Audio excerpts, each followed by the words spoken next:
नमस्कार दोस्तों।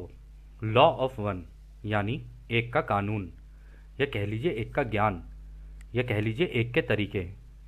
यह उसका 33वां सत्र है जो कि मार्च 1981 को रिकॉर्ड किया गया था। दोहराया जाता है कि इस किताब द्वारा दी गई सभी सूचनाएं और जानकारियां आप जान भी सकते हैं, मान भी सकते हैं, नज़रअंदाज भी कर सकते हैं और नकार भी सकते हैं, क्योंकि यह आपकी स्वतंत्र इच्छा या फ्री विल है जो कि एक अनंत रचयिता द्वारा आपको दी गई है। एक बात और कही जाती है कि लॉ ऑफ वन पूरी तरह से सभी के लिए फ्री है। यदि कोई इकाई या व्यक्ति इसको निजी स्वार्थ के लिए इस्तेमाल करे तो वह उसकी व्यक्तिगत जिम्मेदारी होगी। और साथ ही साथ यह भी कहा जाता है कि यदि कोई व्यक्ति इसको अपनी भाषा में परिवर्तित करके दूसरों से साझा करना चाहे या फिर इन वीडियोस को अपने चैनल पर चलाना चाहे तो वह भी ऐसा कर सकता है, क्योंकि वह भी उसकी फ्री विल है। तो जैसा कि राह हमेशा कहते हैं, हम राह हैं। हम आपका स्वागत एक अनंत रचयिता के प्रेम और रोशनी में करते हैं। अब हम संवाद करते हैं। तो पहला सवाल डॉन करते हैं। हमें पिछले सत्र में आपने आगाह किया था, हम सब इसका ध्यान रखें कि कार्ला की ज़रूरी ऊर्जाओं को नीचे ना आने दें ताकि यह संपर्क बना रहे। क्या इसका मतलब यह था कि हमें कि जिम और मुझे कार्ला की ओर देखना चाहिए, या कार्ला की महत्वपूर्ण ऊर्जाओं के बारे में सावधान रहना चाहिए, या अपनी स्वयं की महत्वपूर्ण ऊर्जाओं के बारे में सावधान रहना चाहिए? तो रा कहते हैं, प्रत्येक व्यक्ति स्वयं के लिए जिम्मेदार है। इस प्रक्रिया की तकनीकियों में सबसे पहले इस तीसरी घनत्वता के शरीर का इस्तेमाल इन शब्दों को दोहराने के लिए करें। दोस्तों, ये जो शब्दों की यहाँ बात हो रही है, यहाँ पे आपको याद होगा वो एक रिचुअल था जो रा ने दिया था अपने एरिया को शुद्ध करने के लिए, कि लॉ क्या है, लॉ एक है। ऐसे करके वो जो पूरा रिचुअल था उसके बारे में यहाँ पर रा ने बात की है। फिर वो आगे कहते हैं, इस प्रकार कार्ला को अपनी महत्वपूर्ण ऊर्जाओं को सावधानीपूर्वक देखने की आवश्यकता है, क्योंकि हम कार्ला को समाप्त नहीं करना चाहते हैं। दूसरी बात, पहले तो जो लोग यानी कि तुम्हारा काम ये है कि तुम कार्ला की रक्षा करो, और दूसरा, तुम कार्ला की इन ऊर्जाओं को बढ़ाने में उसकी मदद करो। तुम्हारा समूह हमेशा एक सद्भाव के कारण प्यार और रोशनी में सुरक्षा के संबंध में एक बहुत ही स्थिर प्रकृति का रहा है।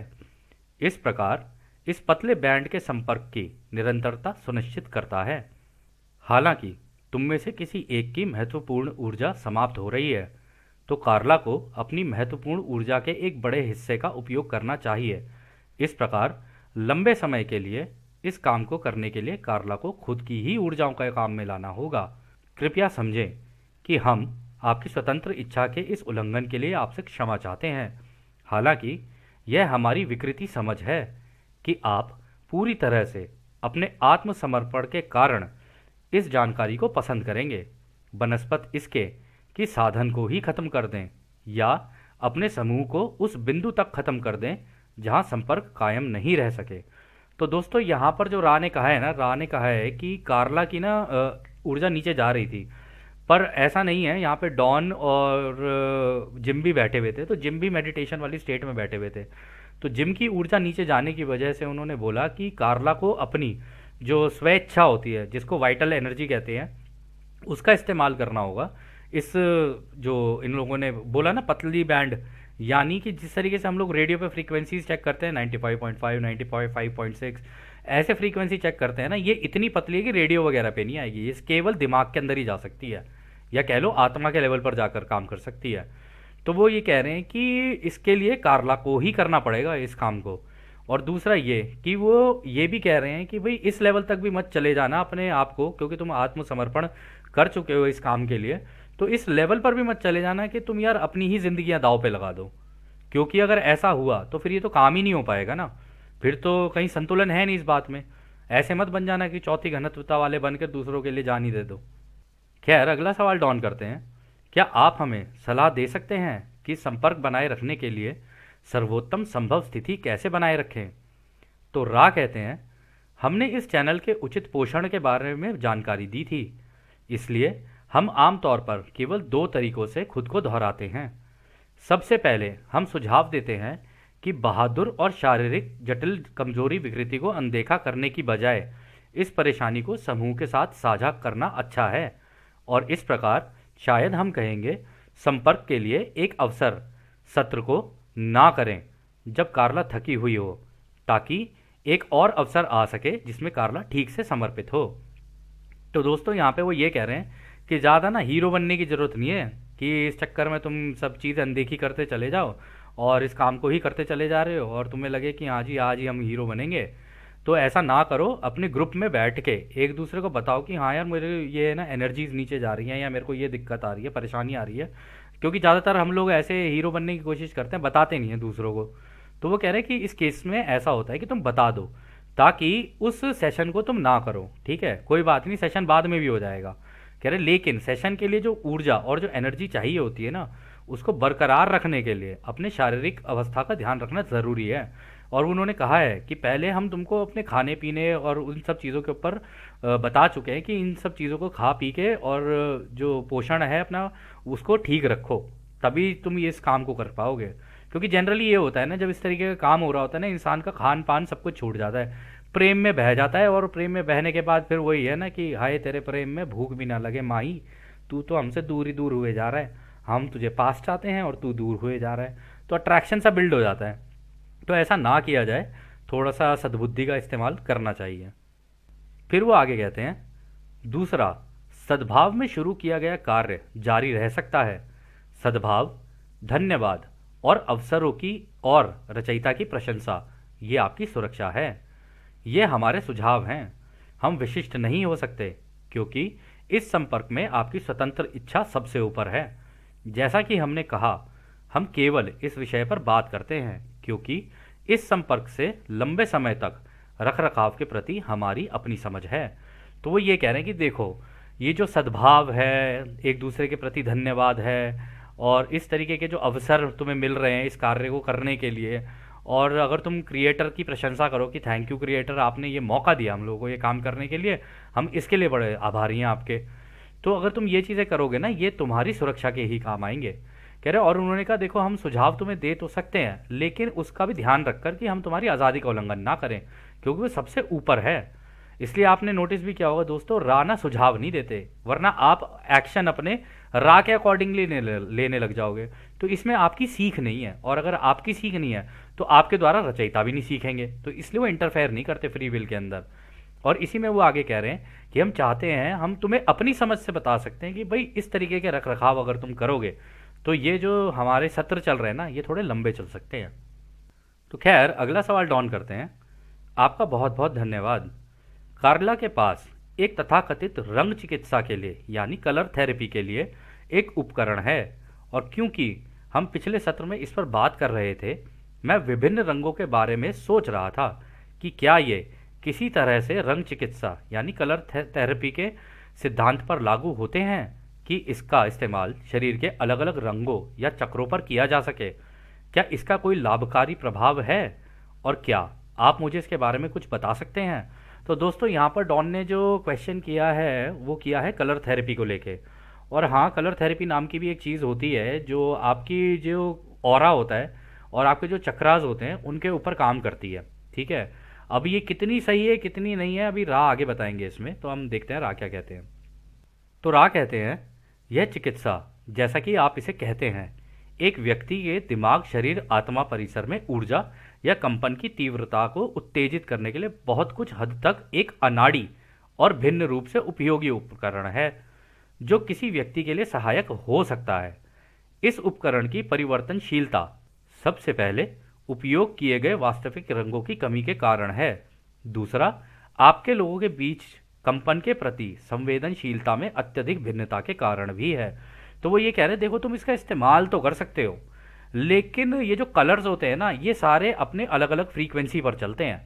तो इसकी एग्जैक्ट फ्रीक्वेंसी अगर तुम लोगों को नहीं पता है ना, तो भी इसके अंदर दिक्कतें आ सकती हैं। तुम कर तो सकते हो कलर थेरेपी, लेकिन इसकी अलग अलग फ्रीक्वेंसी जो इसकी वेवलेंथ्स होती हैं वो पता होनी चाहिए। अब जैसे एग्जांपल के लिए दोस्तों हम आपको दिखाते हैं कि यदि अगर हम यहाँ देखें तो आपको यहाँ पे ना अलग अलग वेवलेंथ्स दिख रही होंगी। जैसे वायलेट कलर की वेवलेंथ होती है 380 से लेके 450 एंगस्ट्रॉम तक, ब्लू की 450 से लेके 495 एंगस्ट्रॉम तक। तो तो ये जितनी भी आपको यहाँ दिख रही है ना, ग्रीन की 495 से 570, येलो की 570 से 590, ऑरेंज की 590 से 620, रेड की 620 से 750, तो ये ना कोई ऐसी फिक्स नहीं होती है, क्योंकि ये डिपेंडेंट है कि सूरज की तरफ से रोशनी कितने उससे आ रही है, इंटेंसिटी से। ये बढ़ भी सकती है, ये कम भी हो सकती है, लेकिन लगभग अमूमन इसी के आसपास ही घूमती रहेगी अगर घूमेगी तो। ठीक है। और ये हर्ट्ज में भी कैलकुलेट हो सकती है, और इसका एक्चुअल जो कैलकुलेशन होता है वो एंगस्ट्रॉम में होता है। एंगस्ट्रॉम एक यूनिट है आपकी फिजिक्स में, अगर आप चेक कर सकें तो। हम इसके अंदर ज़्यादा नहीं घुसेंगे, बस ये आपको बताने के लिए था। और फिर इसी जवाब में रा आगे ये भी कहते हैं कि इसका एक कारण ये भी है कि तुम्हारे यहाँ के जो लोग हैं ना, उनका अलग अलग वाइब्रेटरी रेट है। अब ये वाइब्रेटरी रेट जो होता है ना दोस्तों, ये होता है आपकी सोच पर निर्भर, कि आपकी सोच कहाँ तक पहुँची है, या आपकी अवेयरनेस कहाँ तक पहुँची है, आपकी जानकारियाँ कहाँ तक पहुँची हैं। अब कोई व्यक्ति, उसे जानकारी नहीं है तो वो लोअर वाइब्रेशन में ही रहेगा। किसी को ज़्यादा जानकारी है वो और हायर वाइब्रेशन में रहेगा। जो मेडिटेट कर रहा है उसको उसके अंदर से भी जो जानकारियाँ मिल रही हैं वो उससे भी ज़्यादा हायर वाइब्रेशन में रहेगा। और आप लोगों ने भी नोटिस किया होगा अपनी ज़िंदगी में, जब से लॉ ऑफ वन आप लोगों ने पढ़नी शुरू की है, ठीक है, या समझनी शुरू की है, आप अपने अंदर कई बदलाव देख रहे होगे। और वो जो बदलाव है ना, वो अच्छे बदलाव ही हैं। इससे आपकी कंपनता धीरे धीरे ऊपर उठती जा रही है, क्योंकि जानकारी का लेवल भी तो ऊपर बढ़ रहा है ना। अब आप पूरे ब्रह्मांड को एक फैमिली लेके चल रहे हो, सारी चीज़ें समझने की कोशिश कर रहे हो, तो इसका मतलब आपका लेवल, आपकी सोच ब्रह्मांड के लेवल की सोच हो रही है। तो जब इस लेवल की सोच होगी तो डेफिनेटली आपका वाइब्रेटरी रेट और आपका वाइब्रेटरी पैटर्न भी बढ़ेगा। तो यहाँ पर वो यही कह रहे हैं कि सबका एक जैसा नहीं है। अब ऐसा तो है नहीं कि वो सब लॉ ऑफ वन सुन रहे हो। हम लोगों को जनरली ये लगता है कि ये इन्फॉर्मेशन हमारे पास आ गई ना तो शायद सामने वाला समझ लेगा, ठीक है, या सामने वाले को हम समझाएं तो वो समझ पाएगा। पर ऐसा है नहीं। उसकी कंपनता नीचे है, उसका ज्ञान नीचे है, इसलिए उसको समझाना बड़ा मुश्किल है इस चीज़ को। जब तक वो खुद नहीं ढूंढेगा तब तक उसको मिलेगा भी नहीं है। और वो ढूंढेगा ही तब जब उसके पास दुख आएंगे। अभी तो मज्जानी लाइफ चल रही है, फिर उसके बाद जब हो जाएगा ना, दुखाने शुरू होंगे, तब आप लोग कहोगे सु वाच्छे, अब बता तू, तेरे को ये जो प्रॉब्लम आ रही है अब है हमारे पास तेरे लिए सोल्यूशन, अब ले तू लॉ ऑफ वन, अब सुन। फिर उसकी कंपनता बढ़ेगी। जब उसकी कंपनता बढ़ेगी तब आप लोग सारे एक लेवल पे हो सकते हो, तब इस तरीके के उपकरण का इस्तेमाल किया जा सकता है। खैर, फिर अगला सवाल डाउन करते हैं। मुझे लगता है कि विशिष्ट रंग के क्रिस्टल के माध्यम से प्रकाश को प्रवेश करके आप एक वास्तविक रंग प्राप्त कर सकते हैं। क्या यह सही है? तो यहाँ पे वो कह रहे हैं कि किसी स्पेसिफिक पिरामिड का, मतलब अगर हम लोग प्रिज्म यूज़ करें, उसके अंदर से लाइट को निकालें तो उसके अंदर से 7 रंग बट जाते हैं। तो कह रहे कि अगर उसके रंगों को देखकर अगर उसका इस्तेमाल किया जाए कि भाई किसी के ऊपर ये पिरामिड रख दिया जाए और फिर उसका इस्तेमाल उसके शरीर पर किया जाए, उसके अंदर से लाइट निकाली जाए और फिर उसके शरीर पर डाली जाए ये लाइटें, तो क्योंकि वो टूट जाएंगी, लाइटें अलग अलग होंगी, तो जहाँ पर लाल होनी चाहिए वहाँ पर उसको एंगल वैसा बना दो कि लाल वाली वहाँ पड़े, फिर बीच में वो पड़े, मतलब क्या कहते हैं आपका सेक्रल चक्रा पे अलग पड़े, सोलर पे अलग पड़े। तो इस तरीके से अगर होती रहे तो शायद इसका इस्तेमाल किया जा सकता है। तो रा कहते हैं यह रंग में सटीकता तक पहुंचने का एक तरीका होगा। यह एक मामला है जिसे आप गुणवत्ता नियंत्रण कहेंगे, कि इस्तेमाल किए जाने वाला सेल्यूलॉइड एक अलग रंग का है। यह एक महान या दिखने वाली भिन्नता नहीं है, हालांकि यह विशिष्ट अनुप्रयोगों को देखते हुए कुछ अंतर करता है। तो दोस्तों यहाँ पर वो यही कह रहे हैं कि देखो इसका इस्तेमाल किया तो जा सकता है। और यहाँ पर सेलुलॉइड की बात की ना, तो वो ये बात कर रहे हैं, सेलुलॉइड होते हैं हमारे सेल्स, तो उसके बारे में वो बात कर रहे हैं, कह रहे हैं कि अलग अलग उनके अंदर भी अलग अलग कंपनता होती है। तो किस सेल के ऊपर कौन सा रंग जाना चाहिए ना, ये उसके ऊपर भी निर्भर करता है। कह रहे कि हालांकि अगर तुम इसका इस्तेमाल करो तो इतना ज़्यादा डिफरेंस नहीं है इसमें, अगर तुम करोगे तो इससे फ़र्क पड़ सकता है, ठीक है। तो वो कह रहे हैं कि हालांकि लेकिन तुम्हें ये भी देखना पड़ेगा कि इसको अलग अलग तरीके से प्रयोग करके देखना पड़ेगा कि कौन से एंगल पर, कौन सी जगह पर जब तुम इसका इस्तेमाल करोगे तो इसका फ़र्क पड़ रहा है सामने वाले के ऊपर। तो इसका एक हम चित्र देखते हैं, उससे समझने की कोशिश करते हैं कि ये लोग क्या कह रहे हैं। तो दोस्तों आप अभी ना एक चित्र देख रहे होगे, यहाँ से एक लाइट पड़ रही है प्रिज्म के ऊपर लेफ्ट से, ठीक है। ये प्योर वाइट लाइट है, ठीक है, और इसको कोहेरेंट लाइट भी बोलते हैं, मतलब इसकी वेवलेंथ सारी एक जैसी रहेंगी, स्ट्रेट। ये आपको जनरली जब हम बचपन में वो नहीं खेलते थे, क्या बोलते, लेज़र बीम, लेज़र बीम एक दूसरे के ऊपर मारते थे, और बच्चे भी आजकल खेलते हैं उससे। उस तरीके की वाइट कलर की भी आती है, वो कोहेरेंट लाइट होती है, उसके अंदर कोई डिफरेंस नहीं होता, इसलिए वो स्ट्रेट चलती है। और अगर आप उस लाइट को अपने ऊपर मत मारना आंखों की तरफ, तो मारते भी नहीं है उसको, क्या कहते हैं, अगर आप उसको देखोगे तो आप उसके अंदर ना पार्टिकल्स देखने लग जाओगे, छोटे छोटे दिखने भी लग जाते हैं उसके अंदर। अगर आप उसे दूर से मार रहे हो लेकिन साइड से देख रहे हो तो आपको दिख जाएगा वो। तो कह रहे हैं अगर इस तरीके से लाइट मारोगे ना तो इस प्रिज्म से डिफ्रैक्ट होके वो अलग अलग रंगों में बट जाएगी। अब जब ये अलग अलग रंगों में बटेगी तो इन रंगों पे, जैसे मान लो आपका रूट चक्रा है तो ये लाल वाली रूट चक्रा पे भेज दो, ये पीली वाली सेक्रल चक्रा पे भेज दो, और ऑरेंज वाली मतलब इसके बीच में यहाँ ऑरेंज भी है, फिर यहाँ पीली भी है, फिर यहाँ हरी भी है। जो जहाँ पर जानी चाहिए ना उतना कर लो। लेकिन इसके लिए ना दोस्तों बहुत जाइगेंटिक एक प्रिज्म चाहिए होगा, बड़ा सा। उस प्रिज्म के थ्रू अगर आप निकालोगे तब शायद एक बार को पॉसिबिलिटी है कि ये चीज़ काम कर जाए। लेकिन उसमें भी एंगल्स किस तरीके के होने चाहिए ना, ये तब तक आप पता नहीं कर सकते जब तक आप बहुत बार एक्सपेरिमेंट करके ना देख लो। एक बार में इसको करना इतना मतलब कारगर साबित शायद ना हो, और यही राह ने भी बोला यहाँ पर। तो खैर अगला सवाल डॉन करते हैं। संभवतः एक प्रिज्म का उपयोग अपने स्पेक्ट्रम में सफ़ेद प्रकाश को तोड़ने और उसके बाद स्पेक्ट्रम के सभी हिस्सों को छानने के अलावा, जिसे आप एक भट्टे से गुजरना कहते हैं कहेंगे, उसका उपयोग करना बेहतर होगा। क्या यह सच होगा? तो रा कह रहे हैं हाँ यह सही है। तो वही जो अभी हम लोगों ने इमेज देखी थी ना, उसी तरीके से वो बोल रहे हैं कि इसके सारे स्पेक्ट्रम को तोड़ दो, सफ़ेद प्रकाश उसमें से जाएगा, जब टूट के वो रंग बिखरेंगे ना तब उसका अगर तुम इस्तेमाल करके देखोगे तो शायद इससे फ़र्क पड़ सकता है। तो अगला सवाल डॉन करते हैं। धन्यवाद। मैं सोच रहा था कि क्या कोई प्रोग्रामिंग है अनुभवों की जो एक व्यक्ति को अपने रोज़ के जीवन में कुछ माध्यम प्राप्त करने के कारण बनता है। तो यहाँ पर जो डॉन कह रहे हैं ना कि क्या कोई प्रोग्रामिंग है, क्या हम अपनी ज़िंदगियों के अनुभवों की कोई प्रोग्रामिंग करके आते हैं क्या, जो हमारे रोज़मर्रा की ज़िंदगी में जो माध्यम लग रहे होते हैं, मतलब दुख तकलीफ़ें और कभी कभी खुशी भी माध्यम बन सकती है। तो ये सारी चीज़ें जो होती हैं ये क्या पीछे से कोई प्रोग्रामिंग होती है?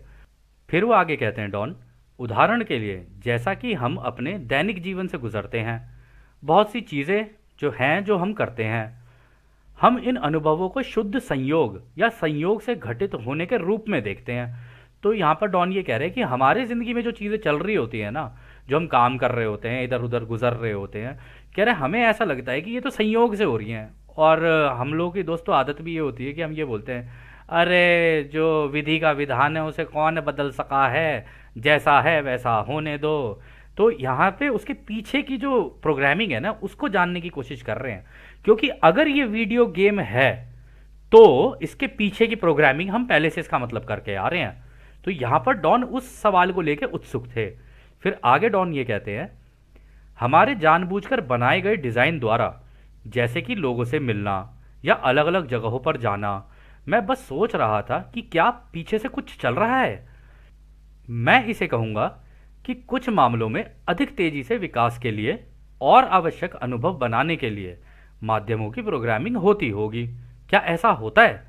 तो देखा दोस्तों, उसने डॉन ने यही सवाल किया, क्या पीछे से ये जो कैटलिस्ट होते हैं, ये जो माध्यम होते हैं, क्या हम लोग लगाते हैं ताकि हमारा तेजी से विकास हो सके, ताकि जब ये दुख दर्द परेशानियां इवन खुशियां भी आएँ तो हम उनके ऊपर सोचने पर मजबूर हों कि यार ऐसा हो रहा है तो क्यों हो रहा है। और कई जगहों पे आप लोगों ने दोस्तों नोटिस भी किया होगा, कई लोग आपको सवाल इस तरीके करते हुए मिल जाएंगे।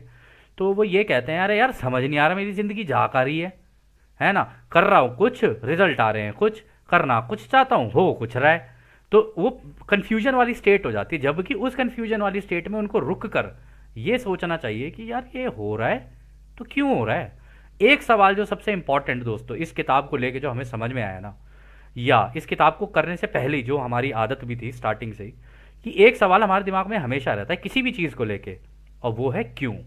बस अगर कोई व्यक्ति क्यों को अगर पकड़ के रखे ना तो बाकी जवाब उसको अपने आप ही मिल जाएंगे। तो खैर हम उसके अंदर ना घुसते हुए इसके जवाब को देखते हैं कि रा क्या कहते हैं। तो रा कहते हैं, हमें विश्वास है कि हम आपके प्रश्न के दिल को समझते हैं। अगर हम सही नहीं हैं तो कृपया और जानकारी का अनुरोध करें। जन्म लेने वाला कोई भी व्यक्ति जो जन्म प्रक्रिया के बारे में जागरूक हो गया है वह अपने स्वयं के अनुभवों को प्रोग्राम कर सकता है और माध्यमों की मात्रा को भी चुन सकता है, या इसे दूसरे शब्दों में कहें तो एक जन्म में अनुभव करने और सीखने के लिए किए जाने वाले पाठों की संख्या चुन सकता है। इसका मतलब यह नहीं है कि सब कुछ पहले से ही निर्धारित है, बल्कि यह है कि घटनाओं को आकार देने वाले अदृश्य दिशा निर्देश हैं जो इस प्रोग्रामिंग के अनुसार कार्य करेंगे। इस प्रकार यदि एक अवसर चूक भी जाता है तो दूसरा तब तक प्रकट होता रहेगा जब तक कि जीवन के अनुभव के छात्र यह समझ नहीं लेते कि एक पाठ की पेशकश की जा रही है और इसे सीखने का उसको चुनाव करना है और फिर उस पर कार्य करना है। तो दोस्तों देखो कितनी बढ़िया बात रा ने बोली। उन्होंने कहा है कि भाई अगर ये जन्म की प्रक्रिया लेने वाला ये जो सिस्टम है जो पीछे से होता है, हम पुनर्जन्म लेते हैं, बार बार जन्म लेते हैं, अगर कोई इसको समझ जाता है तो वो अपने माध्यम खुद चुनता है कि भाई अगर मैं अलग हटूं, अपने रास्ते से अलग हटूं, तो यहाँ पर दिक्कतें लग जानी चाहिए, फिर यहाँ पर इस तरीके की दिक्कत लग जानी चाहिए, क्योंकि वहाँ पर बैठ के हर व्यक्ति जो भी होगा, बाकी वास्तविकता में आपको बताएं ये जन्म लेने की प्रक्रिया तो सभी को पता होती है। वो इसलिए क्योंकि मरने के बाद जब कोई व्यक्ति जाता है ना, उसको पता चल जाता है अरे ये तो सिमुलेशन है, ये तो वीडियो गेम है, इसको खेलने के लिए जाना है अब मुझे, और इसको खेलते खेलते ही मैं सीखूंगा, क्योंकि अनुभव से ही सीखा जा सकता है। तो उसको पता रहता है कि हाँ मैं जब अंदर जाऊंगा, मरने के बाद यहाँ वापस आऊंगा, तो अपने माध्यम पहले से ही लगा के जाता हूँ कि जितने दुख दर्द आएंगे या खुशियां भी आएंगी उससे सीखता हुआ चलूँ।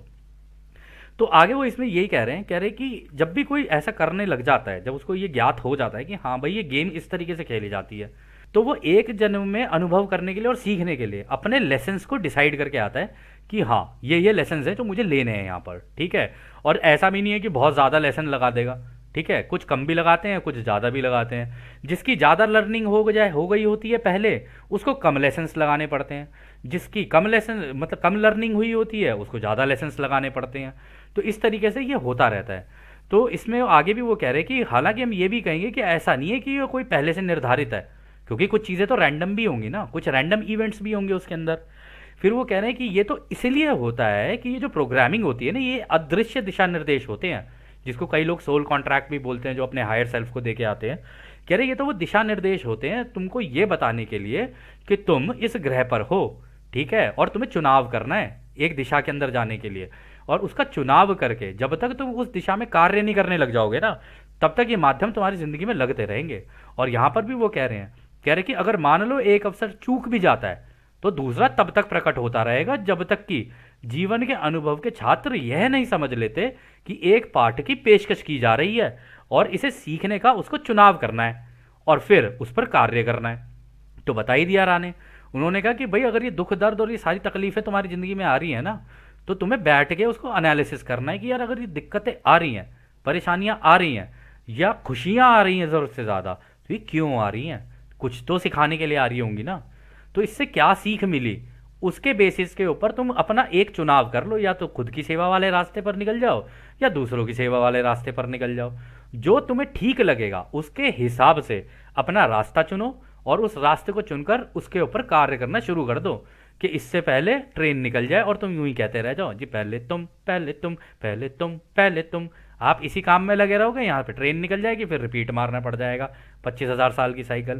तो इससे बेटर ये है कि यहाँ पर चुनाव कर लो, उस दिशा में काम करना शुरू कर दो, तो तुम्हारी प्रोग्रेस भी तेज हो जाएगी, तुम्हारी लर्निंग भी अच्छी हो जाएगी। तो खैर अगला सवाल डॉन करते हैं। तब इन पाठों को फिर एक प्रोग्राम किया जाएगा जिससे कि जीवन का अनुभव जारी रहता है।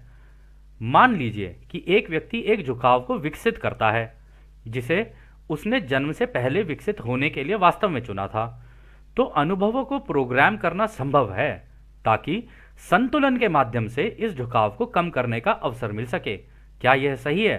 तो रा कहते हैं हाँ यह बिल्कुल सही है। तो दोस्तों पता है यहाँ पर वो क्या कह रहे हैं? वो कह रहे हैं डॉन की अच्छा तो इसका मतलब ये जो अनुभव हैं उनके लिए जो हम लोग माध्यम लगाएंगे, कह रहे उससे हमारा एक झुकाव बनेगा कि या तो दूसरों की सेवा का या खुद की सेवा का। कह रहे और खुद की सेवा का और दूसरों की सेवा का, क्योंकि ये दोनों निरंतर साथ साथ हमारी जिंदगी में चलते रहते हैं, कह रहे इसके अंदर हमें संतुलन बनाना होता है।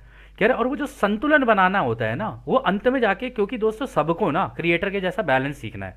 सबको, जो रचयिता बनेगा ना उसके पास सबसे अच्छा बैलेंस होना चाहिए, तब ही वो रचयिता बन सकता है। अगर वो इधर भी स्विंग कर रहा है या उधर स्विंग कर रहा है तो इस वजह से उसके पास बैलेंस नहीं आ पाएगा। तो उसके अंदर वो बैलेंस होना चाहिए कि जो चीज़ें हो रही हैं होने दो, मैं अपने कार्य पे अपनी कर्म भूमि पे आया हुआ हूं, ये मेरा कर्म है, मुझे देखना है।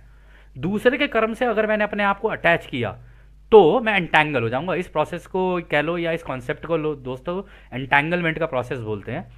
तो एंटैंगलमेंट किसी दिन हम लोग ढंग से डिस्कस करेंगे कोर में, लेकिन यहाँ पर वो ये कह रहे हैं कि संतुलन बना के चलो, मतलब झुकाव तो रखो अपना कि दूसरों की सेवा में जाओगे या खुद की सेवा में जाओगे, लेकिन दूसरों की सेवा के अंदर भी तो संतुलन है ना। उसमें भी तो 51 और 49 का संतुलन है। उसको तुम बना के चलते रहो कि आधा अपने लिए सोच सकते हो, आधे से हल्का दूसरे के लिए, सामने वाले के लिए सोच सकते हो। कहीं ऐसा ना हो कि तुम इतना कर दो और सामने वाला कहे कि तेरे से मांगा था मैंने जो तू मेरे लिए कर रहा है, फिर आपका दिल टूटेगा और फिर आप कहोगे अरे सारे माध्यम के ऊपर पानी फिर गया, अरे बेकार ही हो गया, छोड़ो परे। फिर आप ब्रेकअप और फिर ये लो, और फिर पैचअप ब्रेकअप ब्रेकअप पैचअप, यही चलता रहता है सबका। लेकिन एनीवेज ये अच्छा सवाल था जो डॉन ने किया। इससे हम लोगों को भी काफ़ी कुछ सीखने के लिए मिला कि हाँ भाई ये संतुलन बनाना बहुत ज़रूरी है, लेकिन झुकाव भी होना ज़रूरी है कि कौन सी दिशा में जाना है। तो खैर अगला सवाल डॉन करते हैं। धन्यवाद। फिर इससे मैं एक अनुमान लगाऊंगा। मैं कहूंगा कि व्यक्ति के दिमाग में झुकाव ही एकमात्र चीज़ है जो किसी भी परिणाम का कारण है। वह जिस भौतिक माध्यम का अनुभव करता है, चाहे उसके बारे में कुछ भी हो रहा हो, वह उसके ध्यान में पूरी तरह से झुकाव का कार्य होगा। मैं एक उदाहरण के रूप में कहूँगा, यह माध्यम ही हैं जो झुकावों को नियंत्रित करते हैं। क्या यह सही है? तो देखा डॉन ने कितना अच्छा सवाल कहा। डॉन ने कहा कि अच्छा तो इसका मतलब ये जो झुकाव है ना, इसी की वजह से, चाहे वो खुद की सेवा का हो या दूसरों की सेवा का हो, कह रहे ये उसी की वजह से जब झुकाव हो जाता है तब ही परिणाम आने शुरू होते हैं।